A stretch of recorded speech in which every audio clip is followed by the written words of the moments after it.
The stars were quiet in this part of space.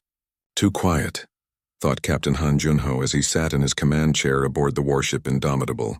He had been patrolling the outer rim for 3 months now, and every day felt the same. Empty space, silent sensors, and a crew that was getting restless. Lieutenant Commander Park Minji stood at her tactical station, watching the displays with sharp eyes. She was young for her rank, only 32, but she had a mind that could see patterns where others saw chaos. Her fingers moved across the console, running the same sensor sweeps she had run 1,000 times before. Then everything changed. The sensors lit up like a festival. Park Minji's eyes went wide and her hands froze over the controls. She looked at the data twice, then 3 times, hoping she was reading it wrong. "Captain," she said, her voice tight. "We have contacts." "Multiple contacts." Han Junho sat forward. "How many?" 47 ships, sir. They just came out of hyperspace. Distance 200,000 kilometers and closing." The bridge went silent. Every crew member stopped what they were doing and stared at the main screen. Chief Engineer Kang Doyen, who had been running diagnostics from his station, felt his stomach drop. Communications Officer Lee Hyun's hand hovered over his console, waiting for orders. "Size?" Han Junho asked calmly, though his heart was beating faster. Park Minji checked her readings. "Each one is approximately 3 times our mass, Captain." "They're big. Really big." Han Junho stood up slowly. He walked to the main view screen and stared at the 47 dots of light that represented the alien fleet. In 20 years of service, he had never seen anything like this. Humanity had been exploring space for over a century, but they had never met another intelligent species. Until now. "Battle stations," he said quietly. Alarms blared throughout the ship. The Indomitable was not a large vessel by Terran standards. She carried a crew of 250, with enough firepower to handle pirates or rogue asteroids. But 47 warships? That was something else entirely. Down in engineering, Kang Doyen was already pushing buttons and redirecting power. He was a big man with gentle hands, the kind of person who treated machines like living things. The reactor hummed under his care, stable and strong. He would need it to be stronger today. In the medical bay, Dr. Yoon Sarah was preparing for casualties. She had been a military doctor for 8 years, and she knew what those alarms meant. Her staff moved quickly, setting up emergency stations and stocking supplies. She hoped they wouldn't need any of it. On the bridge, Lee Hyun's console crackled to life. "Captain, we're receiving a transmission. Audio only." "Put it through," Han Junho said.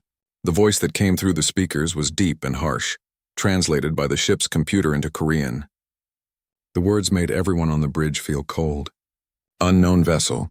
This is War Master Thelvor of the Velkari Dominion. You have entered space claimed by the Dominion. Surrender your vessel immediately and submit to our authority. You have 30 seconds to comply. Failure to surrender will result in the destruction of your ship and all aboard. This is your only warning." Silence filled the bridge. 30 seconds. Han Junho looked at his crew. He saw fear in some eyes, determination in others. These were good people, trained and ready. But they were facing impossible odds. Park Minji was running calculations at her station. The numbers were bad, very bad.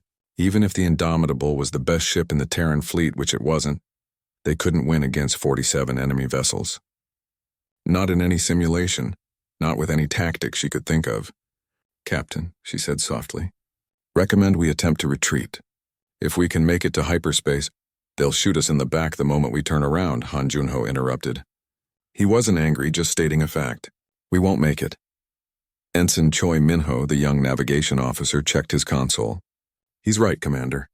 They've positioned ships behind us. We're surrounded. 20 seconds left." Han Junho thought about his options. He could surrender and hope these aliens were merciful. He could run and probably die trying. Or he could fight. He thought about Earth, about humanity's long history. Humans had been fighting since they learned to pick up rocks. They had fought with spears, with swords, with guns, with bombs that could destroy cities.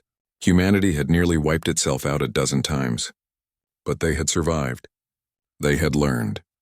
And they had built ships like the Indomitable with one purpose, to never give up. 10 seconds left.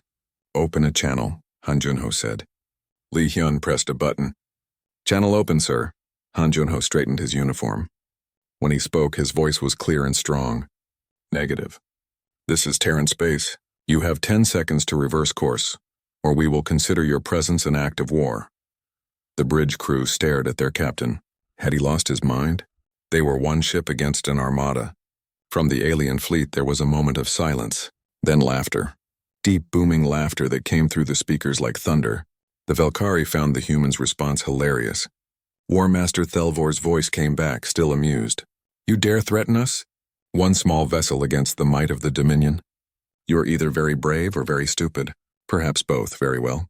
We will disable your ship and take you prisoner. You will serve as an example to others who think to defy us." The transmission cut off. Park Minji looked at her tactical display. All 47 ships were moving into attack formation. Energy signatures were building across their fleet. They were charging weapons. "Captain, they're preparing to fire," she reported. Han Junho returned to his command chair. He sat down and gripped the armrests. His face was calm, but inside his mind was racing. He had made his choice. Now he had to see it through. "Commander Park, plot an attack vector. Take us straight into their formation." "Sir?" Park Minji couldn't believe what she was hearing. "You heard me. Straight in. They expect us to run or hide. We're going to attack." Park Minji's fingers flew across her console. She was scared, but she was also excited. Her captain was insane. But maybe that was exactly what they needed right now. "Course plotted, Captain. Chief Kang, I need everything you've got. Push the reactor to maximum." Down in engineering, Kang Doyen smiled despite the situation. "Understood, Captain. Giving you everything and then some. Tactical, prepare all weapons. Railguns, missiles, everything." "Weapons ready, sir," Park Minji confirmed. Han Junho looked at his crew one more time. "Listen to me, all of you. We're about to do something that will either save our lives or end them. But I want you to know this, we're human. We don't surrender. We don't run, we fight, and we make them regret ever finding us." The crew nodded. Fear was still there, but so was something else now. Pride. On the view screen, the Velkari fleet opened fire. Plasma bolts screamed through space, bright and deadly, racing toward the Indomitable. "Evasive maneuvers," Han Junho ordered. "All weapons fire at will. Show them why humanity doesn't back down." The battle had begun. The first wave of plasma fire lit up the darkness of space like green lightning. The Velkari had fired together, 47 ships releasing their weapons at once.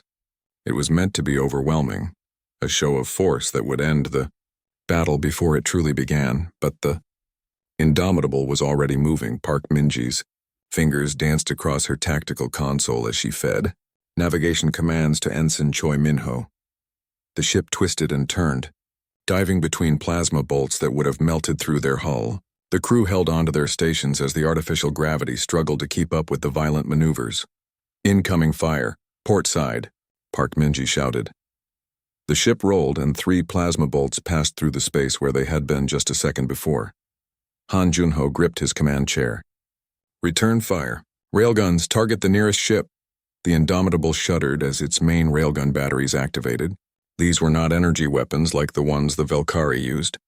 Railguns were simple, brutal, and effective. They used powerful magnets to launch tungsten slugs at incredible speeds. The first slug left the ship at 3% of light speed. It crossed the distance to the nearest Velkari battlecruiser in less than a second. The Velkari had shields, powerful energy barriers designed to deflect plasma and laser weapons, but shields didn't work well against solid objects moving that fast. The tungsten slug hit the Velkari ship's shield and passed through it like it wasn't there. Then it hit the hull. The impact was catastrophic. The slug punched through the alien vessel from front to back, creating a tunnel of destruction. Atmosphere vented into space. Internal explosions rippled through the ship, but the slug didn't stop. It kept going, hitting a second Velkari ship that had been positioned directly behind the first. 2 ships, 1 shot. On the Velkari flagship, War Master Thelvor watched his tactical display in shock. 2 of his ships were destroyed. Just like that. 1 weapon and 2 ships were gone. What was that? He demanded. His science officer, Kelmar, was frantically analyzing the data. "A kinetic weapon, War Master. A simple projectile but moving at relativistic speed. Our shields are designed for energy weapons. They provide minimal protection against physical impacts of this magnitude." Thelvor felt something he hadn't felt in years. Concern. This was not going according to plan. "All ships, Titan formation. Focus fire on that vessel. I want it destroyed." The Velkari Armada adjusted, bringing more weapons to bear. The Indomitable was taking hits now. The shields were holding, but Park Minji could see them weakening with each impact. Shields at 70%, she reported. Down in engineering, Kang Doyan was working miracles. He rerouted power from non-essential systems, pushing more energy to the shields and weapons. The reactor was running hot, hotter than it was designed for. But it was holding.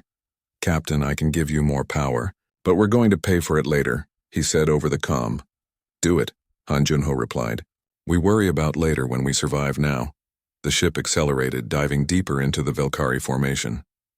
It seemed like suicide, but Park Minji understood the strategy.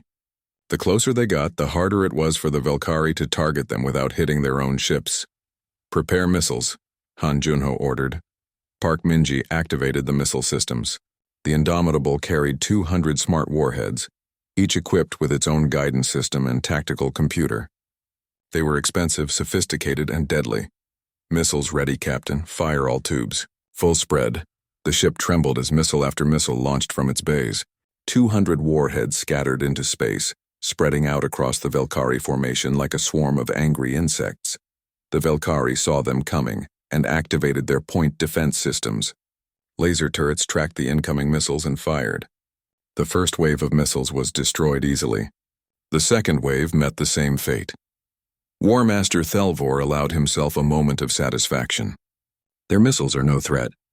Our defenses are more than adequate." But Kelmar was still studying the data. Something was wrong. "War Master, I'm detecting unusual behavior in the remaining missiles. They're adapting their approach patterns." He was right. The human missiles weren't following predictable flight paths. Each one had an artificial intelligence core that learned from the missiles destroyed before it. They began to jink and weave, changing speed and direction randomly. Some flew in spirals, others in zigzag patterns. The Velkari point defense systems designed for predictable targets started missing, and half of the missiles weren't real. They were decoys, projecting false sensor signatures. The Velkari were wasting ammunition shooting at ghosts while the real missiles slipped through. Explosions began to bloom throughout the alien fleet. One missile found the engines of a Velkari destroyer and detonated, causing a chain reaction that tore the ship apart. Another punched through the bridge of a cruiser, killing the command crew instantly. A third hit an ammunition storage bay, creating a fireball visible from 1,000 kilometers away. In less than 2 minutes, 15 Velkari ships were destroyed or disabled. Han Junho opened a channel to the Velkari flagship. His face appeared on Thelvor's screen, calm and cold. "You made a critical error in judgment," Han Junho said. "Humans have been fighting each other for 10,000 years. We've perfected warfare. You've only conquered species that couldn't fight back." He cut the transmission. Thelvor stared at the empty screen. 15 ships. He had lost 15 ships to one enemy vessel. His crew was looking at him, waiting for orders, waiting for their war master to turn this around. "All ships, concentrate fire. Ram that ship if you have to, but I want it destroyed." The Indomitable was taking serious damage now. A plasma bolt had penetrated the shields and burned through the hull on Deck 7. Emergency bulkheads sealed the breach, but 12 crew members were dead. Another hit damaged the port-side maneuvering thrusters. In the medical bay, Dr. Yoon Sarah was overwhelmed with wounded. Burns, broken bones, concussions from the violent maneuvers. Her staff worked quickly, moving from patient to patient, doing what they could. "We need more beds," one nurse shouted. "Use the floor if you have to," Yoon Sarah replied, her hands steady as she treated a young engineer with severe burns. On the bridge, Lee Hyun was monitoring all frequencies, recording everything. This battle would be studied for years, assuming anyone survived to study it. Park Minji checked her tactical display. 23 Velkari ships remained operational. Still bad odds, but better than before. Captain, shields at 23%. Hull breaches on Deck 7 and 9. Main railgun battery overheating. "We can't keep this up much longer." Han Junho nodded. He knew. Every captain knew when their ship was reaching its limits. But he also knew something else. He could feel it in his gut. The Velkari were scared. An empire built on conquering weaker species had never faced a real fight. They had numbers and size, but they didn't have experience. Not like this. "One more trick," Han Junho said quietly. "Tactical, do we still have the quantum torpedoes?" Park Minji's eyes widened. The quantum torpedoes were experimental weapons, only recently installed. They were unstable, dangerous, and had never been used in actual combat. "Yes, sir, we have 3. Arm them. Target their flagship and the 2 largest ships near it." "Sir, those weapons are untested. We don't know if they'll even work." Han Junho smiled, and it wasn't a pleasant smile. Then we're about to find out. Fire when ready. The Indomitable stopped its evasive maneuvers and rotated to face the Valkyrie flagship directly. For 3 long seconds, both sides held their fire. It was as if the universe itself was holding its breath. Then the human ship fired. 3 torpedoes launched, slower than missiles, glowing with an eerie blue light. The Valkyrie point defense systems tracked them and fired, but the torpedoes had shields of their own. They pushed through the defensive fire and reached their targets. When they detonated, they didn't explode in the traditional sense. Instead, each torpedo created a small tear in the fabric of space-time itself. Reality twisted and folded. The 3 Valkyrie capital ships were pulled inward, crushed by impossible gravity, and then collapsed into points of nothingness so small they couldn't be seen. 3 massive warships simply ceased to exist. War Master Thelvor watched in horror as 3 of his best ships vanished from his sensors. What kind of weapon could do that? What kind of species creates such things? Then his sensors detected something new.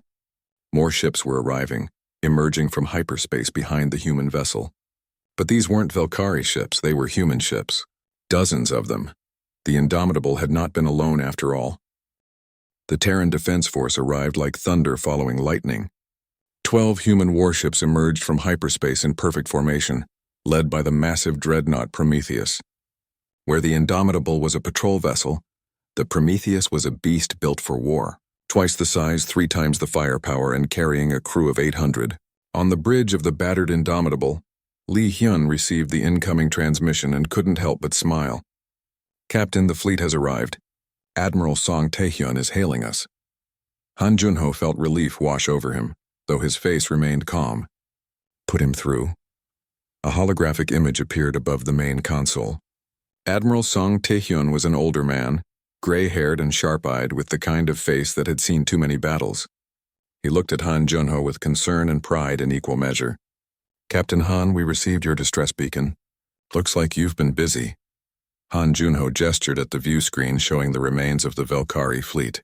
Just keeping them entertained until you arrived, sir. Song Taehyun allowed himself a small smile. Well done. Get your people to safety. We'll handle it from here. With respect, Admiral, we can still fight. Your ship has hull breaches and your shields are nearly gone. You've done enough. That's an order, Captain. Han Junho wanted to argue, but he knew better. Understood, sir. The Admiral's image disappeared and a new hologram appeared in its place. This one showed Admiral Song standing on his bridge, broadcasting to the Valkyrie fleet. Attention, Valkyrie vessels. This is Admiral Song Taehyun of the Terran Defense Force. You attacked one of our ships. By Terran law, this is an act of war. Power down your weapons immediately and prepare to be boarded. You have one opportunity to surrender. Choose wisely. War Master Thelvor sat in his command chair, surrounded by damage reports and casualty lists. His fleet of 47 ships had been reduced to 20 operational vessels. The humans now had 13 ships to his 20. The numbers were closer, but the Valkyrie War Master had learned a terrible lesson in the last hour. Numbers didn't matter when you were fighting humans. His communications officer looked at him nervously. War Master, they're waiting for a response. Thelvor's pride warred with his survival instinct. Surrender was not something the Valkyrie did. They conquered. They dominated. They did not bow to others. But they had never fought anyone like this before. Open a channel, he said quietly. When the human admiral's face appeared, Thelvor spoke with as much dignity as he could manage. Admiral Song, I have a question before I respond to your demand. Speak. How? How does a species we have never encountered possess such devastating military capability? We have conquered 23 star systems. We have defeated every species we have met, yet one of your patrol ships nearly destroyed my entire fleet.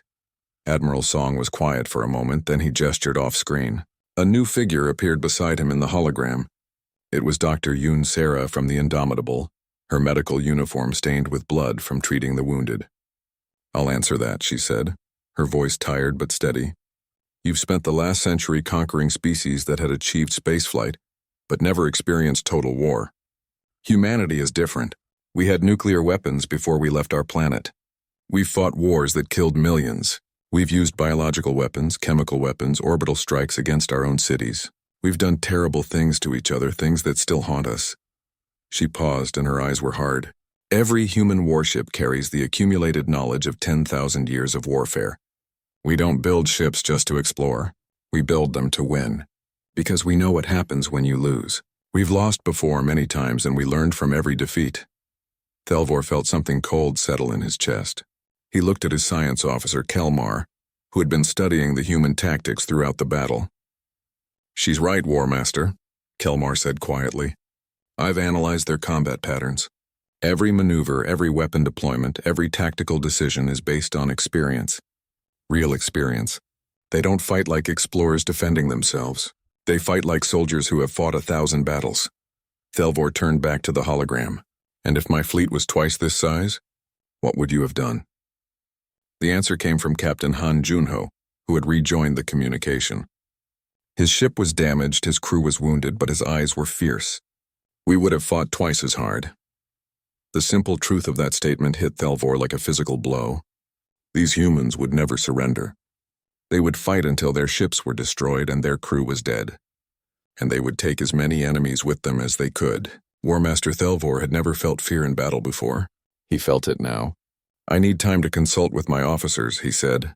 "You have 5 minutes," Admiral Song replied and cut the transmission. On the Velkari flagship, Thelvor called an emergency meeting of his surviving ship captains. Their faces appeared in holographic displays around his command center. "Opinions," he said simply. One captain, a young and ambitious officer named Torval, spoke first. "We still outnumber them. We should attack. Velkari do not surrender." But an older captain, Melkar, shook her head. "We outnumbered them before too. Look what happened. War Master, I've served in this fleet for 30 years. I've seen us conquer many worlds. But this is different. These humans are warriors, true warriors. If we fight, we die." The other captains argued back and forth, but Thelvor barely heard them.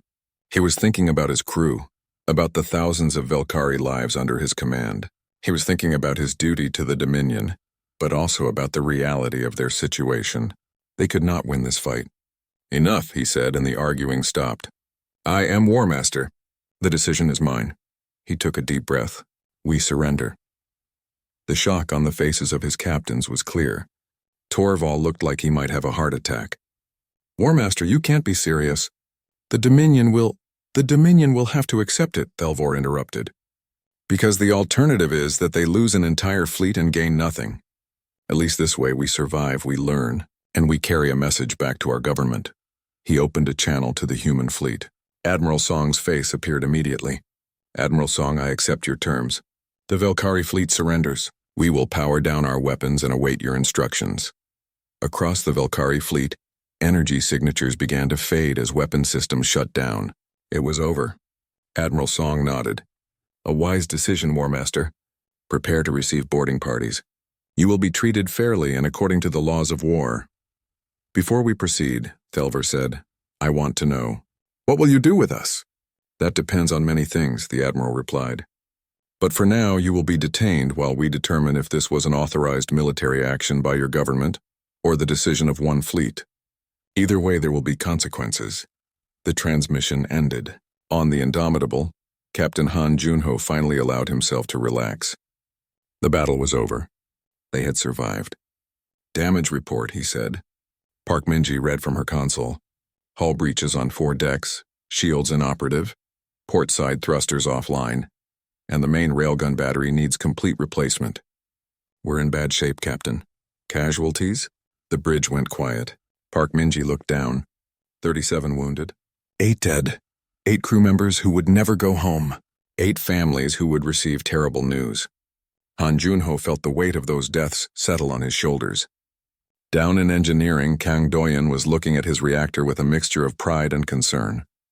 He had pushed it far beyond safe limits and now it needed serious repairs. But it had held. It had given them what they needed to survive.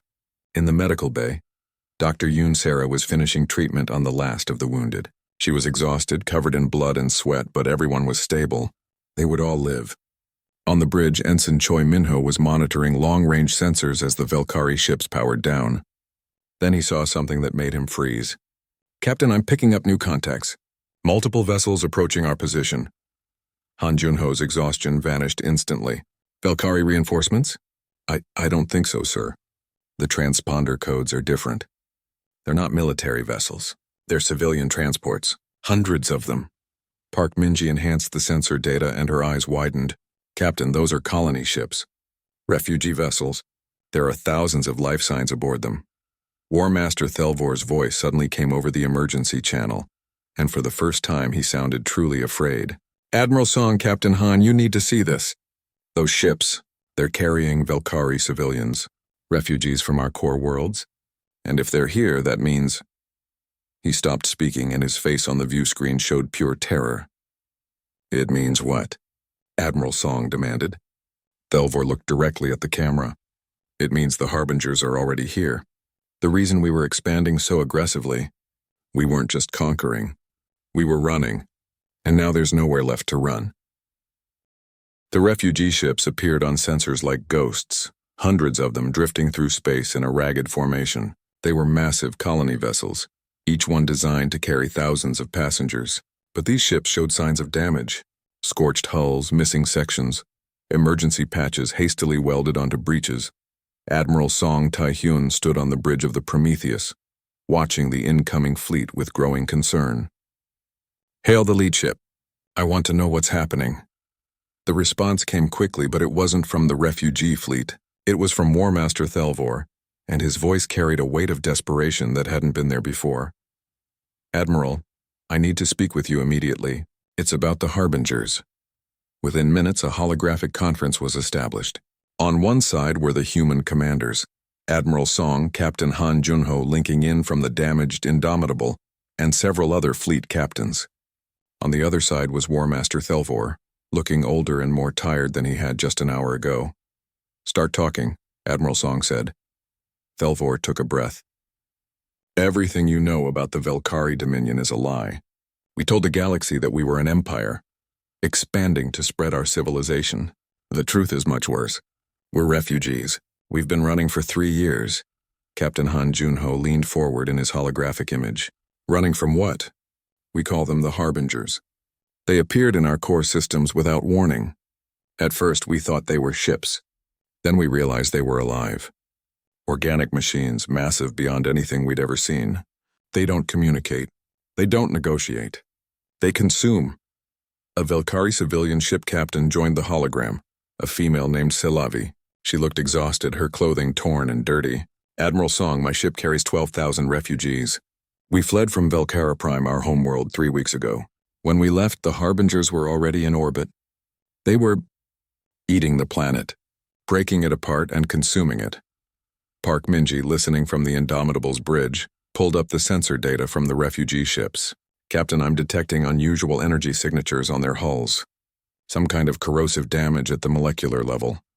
Dr. Yoon Sera, still in the medical bay, accessed the same data. Send me samples if you can. I need to analyze whatever caused that damage. War Master Thelvor continued his explanation. The Dominion government kept the truth hidden from most of our military, including me. They told us we were conquering new territory for expansion. In reality, they were trying to find new worlds to evacuate our population before the Harbingers consumed everything. Admiral Song's face was grim. How many Velkari are we talking about? Our entire civilization numbered 40 billion, Thelvor said quietly. The refugee fleet you see represents about 2 million survivors. That's all that's left. The silence that followed was heavy. 2 million from 40 billion. An entire civilization nearly wiped out. Why didn't you ask for help? Captain Han demanded. Why attack us instead of explaining? Because we didn't know if you existed until we met you, Thelvor replied. And our leaders? They were desperate. They ordered fleet commanders to secure territory by any means necessary. I thought I was conquering primitives for the good of the Dominion. I didn't know I was condemning my entire species. On the Prometheus, Admiral Song called an emergency council. Captain Han's hologram stood alongside Park Minji, Chief Engineer Kang Doyun, Dr. Yoon Sera, and several other senior officers. Opinions, the Admiral said. Park Minji spoke first. I've been analyzing the data from the refugee ships. If what they're saying is true, these Harbingers are unlike anything in our military databases. They're not just advanced technology. They're something else entirely. Kang Doyun pulled up technical schematics. The energy signatures don't match anything we understand. It's like they're operating on different physical laws. Dr. Yoon Sarah had preliminary analysis from the hull samples. The corrosive effect isn't chemical or biological. It's breaking down matter at the atomic level, converting it to energy. Whatever these things are, they're essentially eating reality itself. Captain Han Junho listened to all of this, then spoke quietly. We have to help them. Several officers looked at him in surprise. Just an hour ago, the Velkari had been trying to destroy his ship. Captain, with respect, they attacked us. One of the Prometheus's tactical officers said. Why should we risk human lives for them? Han Junho looked at the officer and his eyes were hard. Because it's the right thing to do. Yes, they attacked us. Yes, they made a mistake. But they were desperate, scared, and lied to by their own government. And more importantly, he paused. If these harbingers consumed the Velkari Dominion, what makes you think they'll stop there? Today it's them. Tomorrow it could be us. Admiral Song nodded slowly. The captain makes a good point. This isn't just about helping the Velkari. This is about understanding a threat before it reaches human space. But sir, another officer protested, we don't have the resources to fight something that destroyed an entire interstellar civilization. Then we learn everything we can, Song replied. We study these harbingers. We prepare, and when they come for us, we'll be ready to do what the Velkari couldn't. The decision was made. Admiral Song opened a channel to War Master Thelvor and the refugee fleet. War Master, we're going to help you, but I need complete cooperation. Every piece of data you have on the harbingers, every tactical recording, every scientific analysis. You will share it all with us. Thelvor looked surprised. You would help us? After we attacked you? We're not doing this out of kindness alone, Song said bluntly. We're doing this because it's in our strategic interest. But yes, we'll help. The refugee ships can dock with our vessels for emergency supplies and medical care. Your military ships will remain powered down under our guard. Is that acceptable? More than acceptable, Admiral. Thank you. Over the next several hours, the situation evolved rapidly. Human ships began docking with Velkari refugee vessels providing food, water, and medical supplies. Dr. Yoon Sarah coordinated with Velkari doctors to treat the wounded and sick among the refugees. On the Indomitable, Park Minji was working with Velkari military officers to analyze tactical data from their encounters with the harbingers. What she saw made her blood run cold. Captain, you need to see this. Han Junho, still on his damaged ship, came to her station. Park Minji played a recording from a Velkari fleet engagement with the harbingers. The video showed a Velkari battle group, 20 ships strong, facing 3 harbinger entities. The harbingers were massive, each one the size of a small moon. They had no clear shape, constantly shifting and flowing like liquid metal. When the Velkari opened fire, their weapons simply vanished into the harbingers' bodies, absorbed without effect. Then the harbingers attacked. Beams of energy that didn't just destroy the Velkari ships but unmade them. The vessels didn't explode. They ceased to exist, breaking down into component atoms that were then absorbed by the harbingers. The entire battle lasted 4 minutes.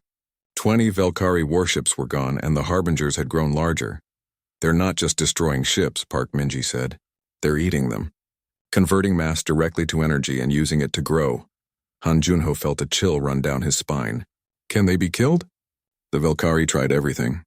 Nuclear weapons, antimatter bombs, quantum torpedoes like the ones we used. Nothing worked. The harbingers just absorbed it all. War Master Thelvor appeared in a hologram beside them. He had been listening. Now you understand why we ran. You can't fight something that eats your weapons and grows stronger. There has to be a way, Han Junho said. Everything has a weakness. If there is, we never found it, Thelvor replied. And we had 3 years to look. On the Prometheus, Admiral Song was making difficult decisions. He sent a priority message back to Earth to Terran Command explaining the situation. The response would take hours to arrive, but he couldn't wait. He had to act now. We're forming a joint task force, he announced.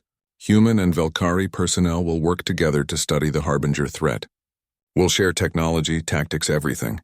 War Master Thelvor, I'm offering you a position as tactical advisor. Thelvor was stunned. You want me to serve under your command? After I tried to destroy your ship? You made a mistake based on bad information, Song said.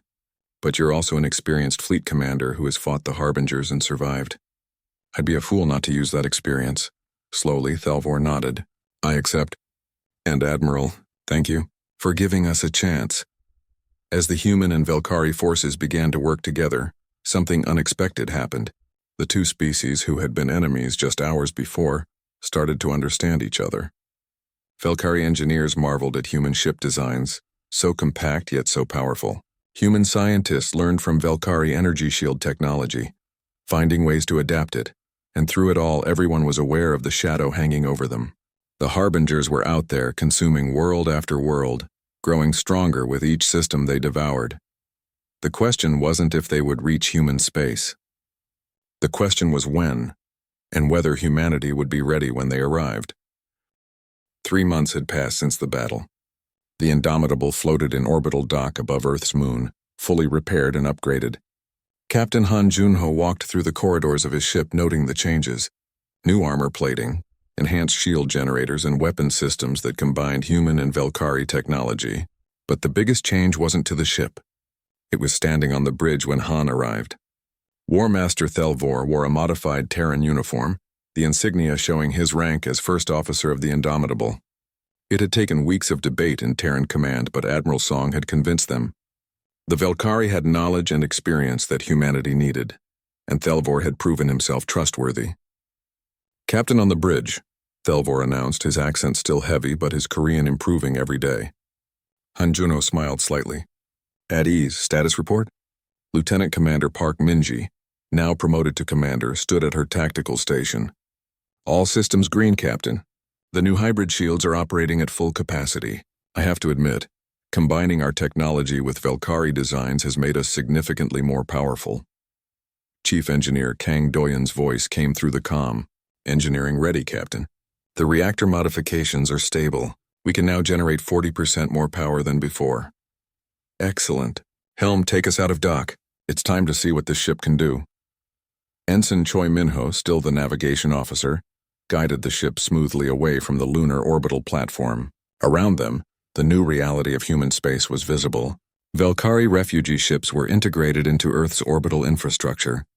On the lunar surface, joint human Velkari research facilities had been constructed. The integration hadn't been easy. There was fear on both sides, mistrust born from that first violent encounter, but necessity had forced cooperation, and cooperation had led to understanding. Dr. Yoon Sara was now directing a massive xenobiological research project. Working with Velkari scientists to understand the Harbingers, she had relocated to a research station in the asteroid belt, where she spent her days analyzing every scrap of data available. Lee Hyun, the communications officer, had become an interpreter and liaison between human and Velkari crews. His recordings of the original battle were now required viewing for every officer in the Terran fleet. And Sergeant Nam Jiwoo had done something remarkable. She had created a joint human-Velkari marine training program. The first graduating class of mixed-species combat units would deploy next month.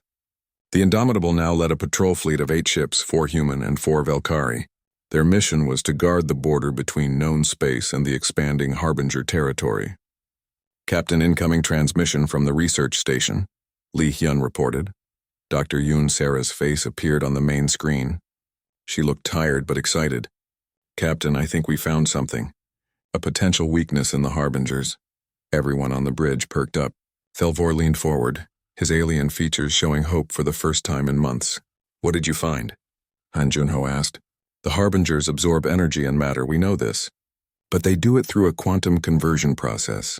I've been analyzing the molecular breakdown patterns, and there's a brief moment, just microseconds, where the conversion is vulnerable. Park Minji pulled up the technical data on her console. If we could hit them during that moment? Exactly, Yoon Sara confirmed. But the timing would have to be perfect. And it would require a weapon that delivers its payload at the quantum level. Kang Doyen's voice came through the comm again. We don't have anything like that. Not yet, Yoon Sara said. But I'm working with Velkari physicists. We think we can modify the quantum torpedoes, make them responsive to the Harbinger's energy signatures. It'll take time, but it's possible. Han Junho nodded. How much time? 6 months. Maybe less if we're lucky. We may not have 6 months, Thelvor said quietly. He brought up a star map showing the Harbinger expansion. Red zones marked consumed systems. The red was spreading, getting closer to both former Velkari territory and human space. They're accelerating, Park Minji observed. At this rate, they'll reach the outer human colonies in 4 months. Admiral Song's face appeared in a hologram. He had been listening to the conversation. Then we buy Dr. Yoon the time she needs. Captain Han, your fleet will establish a monitoring network along the border. First sign of Harbinger activity, I want to know immediately. Understood, sir. The Indomitable and its sister ships deployed to the edge of known space. They set up sensor buoys, detection grids, and early warning systems. Every day they watched the sensors, waiting for the inevitable. On the 3rd week it happened. Contact, Park Minji shouted. Harbinger's signature detected. Distance 1 light-year and closing. Han Junho stood up. How many? Just 1. But it's big. Significantly larger than anything in the Velkari records. Thelvor's face went pale. They're getting bigger. They're growing faster now. All ships battle formation, Han Junho ordered. Send a priority alert to Terran Command and the research station. Tell Dr. Yoon that her 6 months just became 6 hours. The fleet arranged itself into a defensive pattern. 4 human ships and 4 Velkari ships, united against a common enemy. It should have felt impossible. 3 months ago they had been shooting at each other. Now they stood together. The Harbinger emerged from hyperspace like a nightmare made real. It was massive, easily 3 times the size of the largest ship in the fleet. Its form was constantly shifting, flowing between solid and liquid states. Dark energy crackled around its surface. Weapons range in 30 seconds, Park Minji reported, her voice steady despite the fear everyone felt. Han Junho opened a fleet-wide channel. All ships, remember your training. We're not trying to kill this thing. We're trying to learn from it. Gather data. See how it responds to different weapons. If things go bad, we retreat. Understood? 8 confirmations came back. Weapons free. All ships engage. The combined fleet opened fire. Human railguns sent tungsten slugs screaming toward the Harbinger. Velkari plasma cannons lit up space with green energy. Missiles streaked across the distance. Everything was absorbed. The Harbinger's surface rippled as each weapon hit, but it showed no sign of damage. Instead, it grew slightly larger with each impact. It's eating our weapons, a Velkari captain reported, his voice showing panic. Maintain fire, Han Junho ordered. We need more data. Park Minji was recording everything. The energy patterns, the absorption rates, the way the Harbinger's surface responded to different weapon types. Every bit of information could be useful. Then the Harbinger attacked. A beam of dark energy lanced out, hitting a Velkari frigate. The ship's shields held for exactly 2 seconds before collapsing. Then the hull began to break apart, atoms separating from molecules, matter converting to energy. All ships evasive maneuvers! Han Junho shouted. The fleet scattered, each ship following its own escape vector. The Harbinger's beam tracked one of the human destroyers, catching it in the rear section. The ship's engines disappeared, simply ceased to exist. This is Destroyer Vigilant, came the emergency transmission. We've lost main propulsion. Engines are gone. Request immediate. The transmission cut off as the beam swept forward, consuming the rest of the ship. On the Indomitable's bridge, the crew watched in horror. An entire ship, 230 crew members gone in seconds. Sir, we have to retreat, Park Minji said urgently. Han Junho wanted to. Every instinct screamed to run. But he thought about Dr. Yoon Sarah and her research. She needed data. She needed to understand how these things worked. 1 more pass, he said. Quantum torpedoes. Let's see how it reacts to those. Captain, Thelvor began. That's an order, First Officer. The Indomitable rotated, bringing its torpedo tubes to bear. 3 quantum torpedoes launched, streaking toward the Harbinger. When they hit, the effect was different. The Harbinger's surface rippled violently. For a moment, just a microsecond, its form became unstable. Then it stabilized, but it had definitely been affected. Did you see that? Park Minji was already analyzing the data. The quantum torpedoes disrupted its molecular structure. Just for a moment, but it happened. Send that data to Dr. Yoon immediately, Han Junho ordered. All ships retreat. We've learned what we came for. The fleet jumped to hyperspace, leaving the Harbinger behind. It didn't pursue. It simply continued on its course, consuming everything in its path. Back at the research station, Dr. Yoon Sarah reviewed the battle data with growing excitement. This is it. This is what we needed. Captain Han, you just gave us the key. 3 months of intensive work followed. Human and Velkari scientists worked around the clock. modifying weapons, running simulations, testing theories. The quantum torpedoes were redesigned, made more powerful, more precise, and the fleet trained. Every day, human and Velkari crews practiced coordinated attacks, learned each other's tactics, became a unified fighting force. When the Harbingers returned, they came in force, 12 of them, larger than before, approaching a human colony world with 2 billion people. The defense fleet that met them was ready. 100 human ships and 80 Velkari vessels armed with the new weapons. Captain Han Junho commanded the forward group, his Indomitable leading the charge. "Remember," he said over the fleet-wide channel, "we're not the Velkari fleet from 3 years ago.